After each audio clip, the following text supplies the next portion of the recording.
Hello दोस्तों। तो पिछले कुछ दिनों में ग्रोक एआई ने सोशल मीडिया पर आग लगा दी है। जिन झूठी खबरों और प्रोपागेंडा को फैलाने में गोदी मीडिया और आईटी सेल के मजदूरों ने सालों का समय लगाया, लाखों व्हाट्सएप फॉरवर्ड भेजे लोगों के फोन में, सबका सब दूध का दूध पानी कर दिया सिर्फ एक ही दिन में इस एक आर्टिफिशियल इंटेलिजेंट के सॉफ्टवेयर ने। ट्विटर पे एक यूजर ने इस एआई से पूछा, क्या आरएसएस ने इंडिया की आजादी की लड़ाई में हिस्सा लिया था? तो इस पर ग्रोक ने जवाब दिया कि आरएसएस की भारत की आजादी की लड़ाई पे ना के बराबर योगदान था।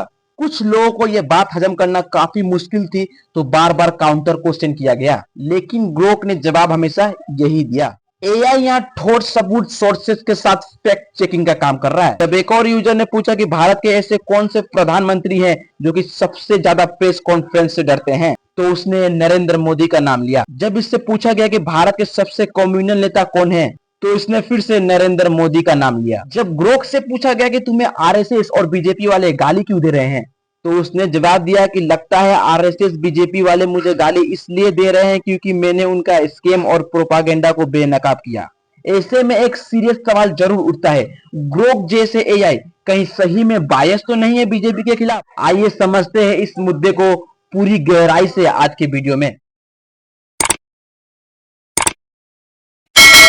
जब एलोन मस्क ने ट्विटर को खरीदा था, तो उन्होंने ट्विटर का नाम बदल के एक्स कर दिया था। ये जो ग्रोक है, ये इन्हीं की कंपनी एक्स का द्वारा बनाया गया एक एआई चैटबॉट है। बाकी जो एआई चैटबॉट है, चैट जीपीटी, जेमिना और डीपसी जैसे, ग्रोक भी इनसे काफी मिलता जुलता है, लेकिन बुनियादी तौर पर चार मेन डिफरेंट है जो कि ग्रोक को काफी अनोखा बनाता है। पहला ग्रोक का डिफरेंस है सरकजम एंड ह्यूमर। एलोन मस्क ने जब ग्रोक को लॉन्च किया था, तो तभी कह दिया था कि ग्रोक को सरकेजम पसंद है और ये थोड़े से ह्यूमर के साथ सवालों का जवाब देगा मजाकिया तरीके से। बाकी जो चैट जीपीटी और डीपसी जैसे एआई है, उन्हें प्रोग्राम किया गया है कि बड़े ही फॉर्मल और प्रोफेशनल तरीके से आपकी बातों का जवाब देंगे, लेकिन ग्रोक आपकी बातों का जवाब देता है बिल्कुल कैजुअल तरीके से, मानो जैसे कि आपका कोई दोस्त हो। इसकी भाषा इतनी इंसानों जैसी है कि कई बार लोगों को यह डाउट होता है कि सही में ये एआई है या कोई पीछे बैठ के जवाब दे रहा है। एलोन मस्क का कहना था कि वो मैक्सिमम ट्रूथ सीकिंग एआई बनाना चाहते थे, जो उन स्पाइसी सवालों का जवाब दे सके जिनका जवाब बाकी एआई चैटबॉट देने से मना कर दें।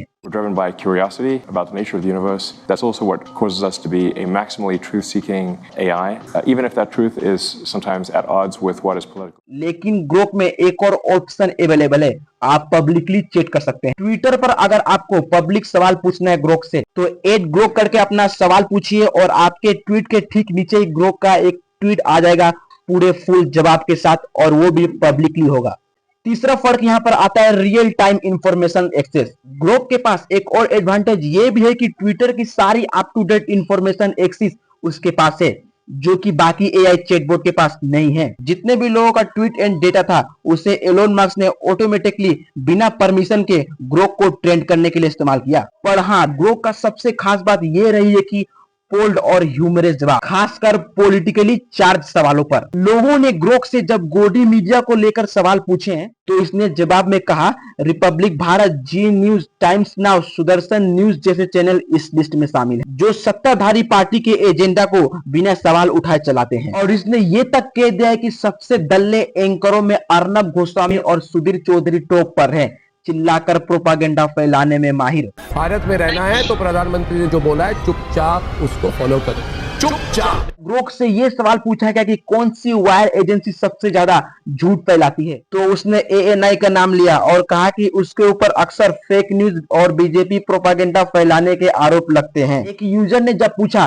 क्या कांग्रेस पार्टी हिंदुओं के खिलाफ है, तो इसने जवाब दिया कि कांग्रेस पार्टी हिंदुओं के खिलाफ नहीं है। एक और जवाब में इसने बताया कि ना ही कांग्रेस प्रो मुस्लिम है और ना ही एंटी हिंदू, ये एक सेकुलर पार्टी है। ऐसा ही एक सवाल किसी ने ग्रोक से पूछा कि सोनिया गांधी के बार डांसर होने के बारे में, तो जवाब आता है कि ना सोनिया गांधी ने कभी डांस किया और ना कभी वो बार डांसर थी। उन्होंने एक रेस्टोरेंट में जरूर काम किया था, लेकिन डांस का कोई सबूत नहीं है। अफवाह फैलाने से बचें और सच ढूंढें। अब जाहिर सी बात है, ये सवाल सुनकर कुछ लोगों को शक होगा कि सही में इसमें कांग्रेस का हाथ तो नहीं है। ऐसे जवाब जो हमेशा बीजेपी के खिलाफ हो, ऐसा कैसे हो सकता है?